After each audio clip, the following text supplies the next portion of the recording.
Ever feel like your English could be, I don't know, a little more powerful, more descriptive? Well, today we are going to unlock 2 super simple tools that will completely change the way you speak. Let's get right into it. You know, the secret to making your English sound way more interesting isn't about memorizing thousands of new words. Nope, it's about using the words you already know just more effectively. Today, we're going to focus on adjectives and adverbs. These are the magic tools that add all the color and action to your language.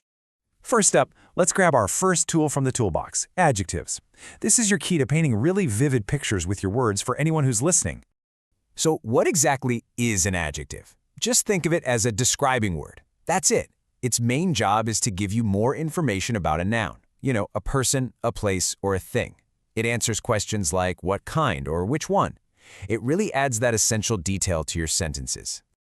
Okay, look at this. This shows you the power perfectly. I met a man. It's fine, right? It's a sentence. But what about I met a tall, friendly man? See that? All of a sudden, you can actually picture him. That's the power of just 2 little extra words. See how much more alive your speaking becomes? And the best part? It's not complicated. There are really just 2 simple rules for where to put them. Rule number 1, adjectives usually come right before the noun. Think a fast car. And rule number 2, they come after certain verbs, like is, feel, or look. For example, she is tired. It's really that simple. All right, you've got adjectives down. Tool number 1 is in the bag. Now, let's pick up our second tool, the one that adds detail to actions. Welcome to the world of adverbs. So if adjectives describe things, adverbs describe actions. They add all that juicy detail to verbs, telling us how something is done. Did someone speak loudly or quietly? Did they arrive early or late? That's the job of the adverb. Now check this out. This is the most common trick for making an adverb. You just add ly to the end of an adjective. It's so easy. Slow becomes slowly. Quick becomes quickly. Careful becomes carefully. It's a simple rule that honestly works most of the time. And where do you put them? Well, placement is key here too. Adverbs that tell us how an action is done usually come right after the verb. For example, he drives carefully. The action is drives, and carefully tells us how he does it. Simple. Okay, you have the basic tools. Now let's level up. We're going to look at a few common traps, things that can confuse even pretty advanced speakers. I'm telling you, getting these right will make your English sound so much more natural. Here's a big one. Good versus well. Just remember the main rule. Adjectives describe things, adverbs describe actions. Good is the adjective, so you can have a good singer. That describes the person. But well is the adverb. It describes how she sings. She sings well. See the difference? One's for the noun, the other's for the verb. Oh, this one is easy to remember because it's a total trick.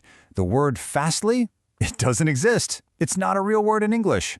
Fast is one of those special words that's both an adjective, like in a fast car, and an adverb, as in he runs fast. So whatever you do, just stick with fast.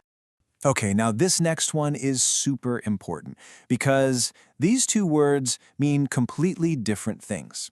Hard, as an adverb, means with a lot of effort. You know, she works hard. But hardly means almost not at all. So if you say, I hardly understand, it means you understand very, very little. Mixing these up can totally change the meaning of what you're trying to say. All right, enough theory. You know the only way to get better at speaking is, well, to actually speak. So it is your turn to put these tools into practice. Let's do this. Okay, I'm going to read 3 sentences. Your job is to say the full sentence out loud with the correct word. Go ahead and pause if you need a second to think. Ready? Here we go. Number 1, the teacher spoke slowly. Number 2, I feel happily today. And number 3, he is a fastly runner. So, how did you do? Let's check the answers. Number 1 is slowly, because it describes the action speaking. Number 2 is happy, because feel is one of those special verbs that needs an adjective. And number 3 is fast. Remember, fastly isn't a word. Awesome job! So here's the big takeaway. Adjectives and adverbs, they are so much more than just grammar rules. They are tools for clear, confident communication. They add life and personality to everything you say. So the next time you speak, just think, what details can I add? How are you going to use these tools to make your next conversation a truly great one?